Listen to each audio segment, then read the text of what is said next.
캐나다가 인구 대비 1차 백신 접종률 부문에서 65% 이상을 달성하며 백신 접종 모범국 판열에 올랐습니다. 캐나다에서 최소 1회 백신을 맞은 접종자의 비율은 17일 기준 65.92%로 강대국 사이에선 세계 1위입니다. 이는 지난 6개월간 인구 대비 접종률이 가장 높았던 이스라엘을 넘어선 기록입니다. 세계 2위로 밀려난 이스라엘의 인구 대비 1차 백신 접종률은 같은 날 기준 63.43%로 집계됐습니다. 두 국가 간 접종률 격차는 현재 2.49%에 이릅니다. 세계 백신 접종 데이터 분석에 따르면 캐나다는 완전 접종 개념인 2차 접종률 부문도 15.91%로 세계 상위권에 이름을 올렸습니다. 근 한 달 만에 백신 접종 완료자 비율이 12% 이상 뛴 셈입니다. 캐나다는 이달 초부터 2차 백신 접종에도 속도를 내기 시작하면서 전체 면역 인구를 빠르게 확보해 나가고 있습니다. 실제로 캐나다는 지난주 세계 2차 백신 접종률 순위에서 멕시코와 브라질을 모두 앞질렀습니다. 현재 캐나다는 매일 40만 회분 이상의 백신을 투여하고 있는 것으로 집계됐는데 이는 캐나다인 100명당 1.19%에 달하는 비율입니다. 즉 최근 일주일 동안 캐나다에서 매일 100명당 1.19명이 백신을 접종했다는 의미입니다. 이 수치는 세계에서 한국 다음으로 가장 높았습니다. 이러한 추세대로라면 캐나다 정부가 일전에 제시한 백신 접종 목표도 이달 안에 달성할 수 있을 것으로 예상됩니다. 앞서 정부는 성인 인구 기준 1차 접종률 목표치를 75%, 2차 접종률 목표치를 20%로 설정했습니다. 다음 달부터는 해외여행 재개를 비롯해 활동 제약이 단계적으로 완화될 수 있을 것이란 기대입니다. 한편 캐나다의 백신 접종자 수가 빠르게 늘어나면서 일일 신규 확진자 수도 현재 1000명대 초반을 기록 중입니다. 일주일 평균 일일 확진자 수는 1305명으로 지난해 9월 27일 이후 최저 수준입니다. 다음 소식입니다. 오는 7월 1일부로 시행되는 해외 예방접종자 직계가족 방문 격리 면제서 발급권과 관련해 한국 외교부에 추가 안내사항이 나왔습니다. 18일 외교부가 각 재외공관에 전달한 해외 예방접종자 직계가족 방문 격리 면제서 발급 추가 안내에 따르면 오는 7월 9일부터는 해외 예방접종자들의 한국 입국이 가능할 것으로 예상됩니다. 다음 달 1일부터 이번 격리 면제 조치가 바로 시행되더라도 면제서의 접수 및 발급 역시 1일부터 가능하기 때문에 최소 일주일의 심사소요 기간이 필요할 것이란 예측입니다. 외교부는 현재 시나리오상 7월 8일 현지에서 출발해 7월 9일 한국에 도착하는 입국자부터 실질적인 혜택을 볼 것으로 예상된다며 단위는 최상의 경우를 예상한 시나리오일 뿐 7월 1일 이후 신청자의 격리 면제서 발급이 무조건적으로 8일에 나오는 것은 아니라고 명시했습니다. 안내에 따르면 사실상 업무 폭주 등으로 7월 8일까지는 격리 면제서를 발급받지 못할 가능성도 큰 편입니다. 외교부는 가능하다면 보다 편안한 한국 여행을 위해 7월 15일 이후나 7월 말 한국 입국을 권장했습니다.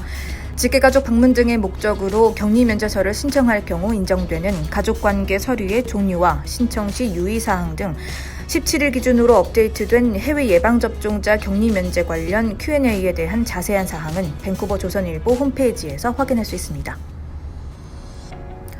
다음 뉴스입니다. 1년 넘게 진행되고 있는 코로나19 사태로 캐나다가 이미 불경기를 겪고 있는 가운데 다수의 캐나다인은 앞으로 물가는 더 오르고 재정 상황도 크게 나아지지 않을 것으로 예상하고 있었습니다. 여론조사기관 앵거스 리드가 17일 발표한 조사에 따르면 저소득 가정일수록 앞으로의 금전 상황이 악화될까 우려하는 것으로 나타났습니다. 앞으로의 향후 1년간 재정 상황에 대해 어떻게 예상하는가 묻는 질문에 46%가 지금과 비슷할 것으로 보인다고 답했습니다. 악화될 것이라고 답한 응답자는 21%로 더 나아질 것이라 답한 응답자보다 낮았습니다. 그러나 가구 소득이 $25,000 이하 가정의 경우에는 24%가 앞으로 상황이 악화될 것이라고 답해 나아질 것이라고 답한 캐나다인보다 높았으며 소득 $50,000 이하의 가정 역시 1년 후 재정 상황에 대해 조금 더 부정적으로 전망했습니다.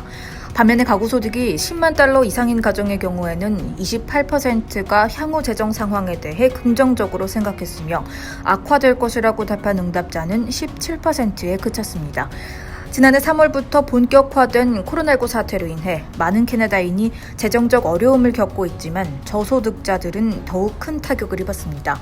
실제로 연방통계청의 조사에 따르면 가구소득 하위 30% 절반 이상이 캐나다 비상 대응 혜택인 CERB 지원을 받은 반면 가구소득 상위 30% 중에서는 20%만이 CERB 혜택을 받았습니다.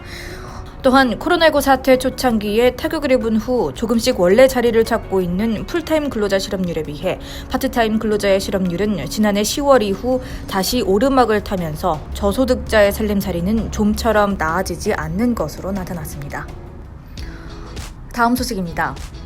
89마리의 개를 잡다가 덜미를 잡힌 낚시꾼에게 $7,500의 벌금 폭탄이 내려졌습니다.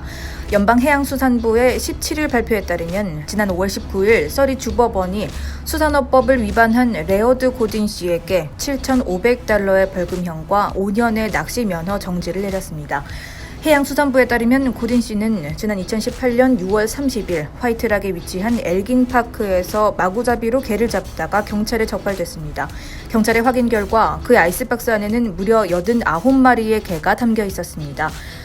수산업법상 한 사람당 최대로 잡을 수 있는 개의 수는 4마리입니다. 당시 경찰은 고든 씨가 소지하고 있던 89마리의 개를 모두 방류했으며 그의 선박과 핸드폰을 증거품으로 압수했습니다.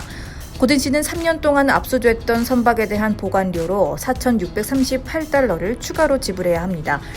캐나다와 미국 워싱턴주에서는 오락적으로나 상업적으로 개를 낚시할 수 있습니다. 그러나 낚시를 하기에 앞서 낚시 면허를 소지해야 하며 허용된 개잡이 시간과 크기 및 수량 제한을 엄수해야 합니다.